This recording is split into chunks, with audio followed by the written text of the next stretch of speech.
Hi, so in the last video we saw how to build a very basic activity and run it on an Android phone. In this video, we're going to learn a little more about the activity lifecycle. Now, the activity lifecycle is one of the very important things to understand about the activity. If you go to the developer.android.com article on the activity lifecycle, you will find a very detailed description written here.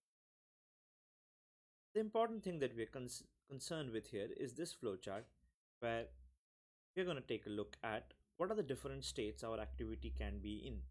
Our activity, when the user is interacting with the activity and it's open on his phone, it's in the running state. But it does not come to the running state directly. When you start an activity, it's first created using the onCreate function. Then it is started using the onStart function. Then it resumes using the onResume function.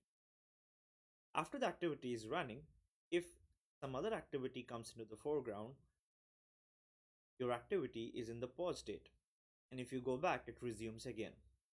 If the activity is no longer visible on the screen, it means it has paused and then it has also stopped. And if you go back to your activity, it goes to on restart and then again to on start.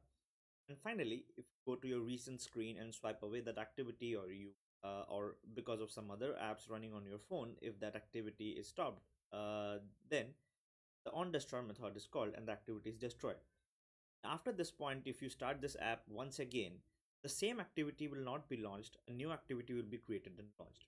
Let's take a look at this activity lifecycle and let's see when which of these events happen. Let's get down to our code. This is the code that you are very well accustomed to by now, because this is the default code that we have not made any change to as of this moment. We have a class called main activity which extends app.compat activity, and you have seen that we have a function called onCreate which we have overridden from the base class. There is an onCreate function inside app.compat activity. We have overridden that function. We have called the function of the parent class, and in addition to that, we have called a function called Setcontentview. What Setcontentview does is that the XML file that we had discussed in the last class, inside which our UI is designed, it is displayed on the screen of my phone when I call Setcontentview. What we will do is we will create more such override functions for all the activity lifecycle hooks, and then look when each of that happens. What we'll do is we will override, and you can override using pressing the Ctrl O inside Android Studio, which gives you a list of overrideable functions. Let's select on start. Let's select on resume. Let's select on pause, on stop,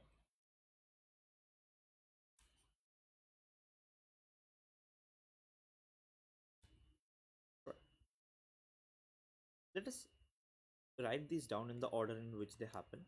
So on create is something that happens first, and then there is on start, and then resume, on pause, on stop, and on destroy. What we will do is we will create some log lines. What log lines are is when your app is running, if you open the logcat, the logs are displayed on your Android Studio. How to add a log is very simple. We take the log class and we call the method D inside it. The D method creates debug logs.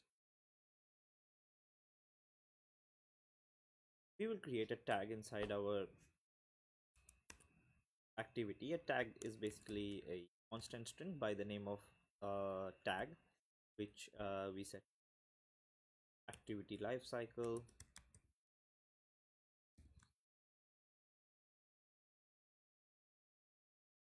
Okay, and use the tag, and we will set a message here. The message is on create.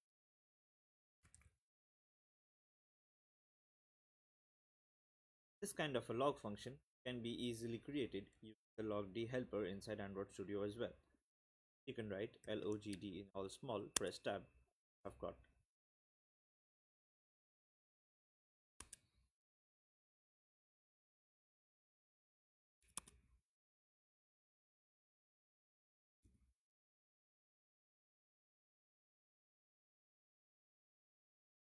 Now, when each of these methods are called when I'm running my app, these logs would be visible. So let me my app on my mobile.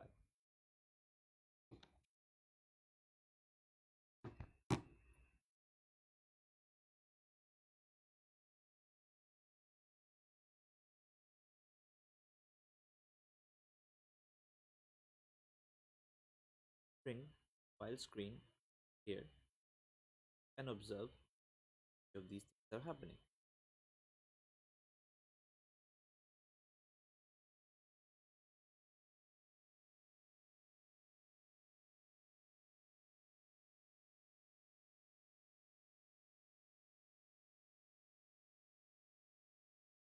If you open the logcat at this stage, we will see that onCreate, onStart, and onResume have been called.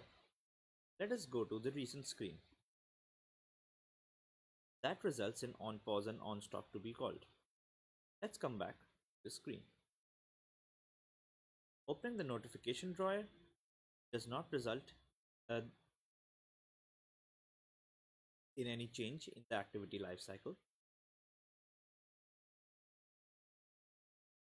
Pressing the power button and opening this dialog box also does not make any change to the activity lifecycle. But if I press on the screen, you will see that onPause and onStop has been called. If I come back to this activity, you'll see onStart and onResume have been called. If I press the back button, you'll see onPause, onStop, and onDestroy, all three of them have been called, which means my activity has been completely destroyed. And if I try to open this app again, it will again start from onCreate, onStart, and on.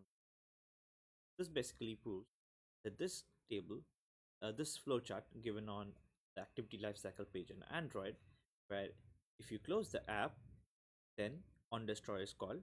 If the app is no longer visible on the screen, then onStop is called, and when you go back, onStart and onResume are called. Keep in mind that in the activity lifecycle, the methods onCreate, onStart, and onResume have to be called in this order to reach the activity. So you cannot be in the running state of an activity unless onCreate, onStart, and onResume have been already called in this order. Similarly, when you're exiting the app, onPause, onStop, and onDestroy must be called in this particular order. Now, we do not need to call these functions ourselves in our code because the operating system does this for us. The process of creating, starting, resuming, pausing, stopping, and destroying the app is handled by the operating system. The names of these functions here are prefixed with on because the Android operating system calls this function when the app has started. So if you want to do something when the app has started, you write that code inside onStart. We are never going to call these functions ourselves. The OS is going to call these functions for us, and then our code inside these functions will be executed. Hope you have gotten a good idea of how the activity lifecycle works. Thank you.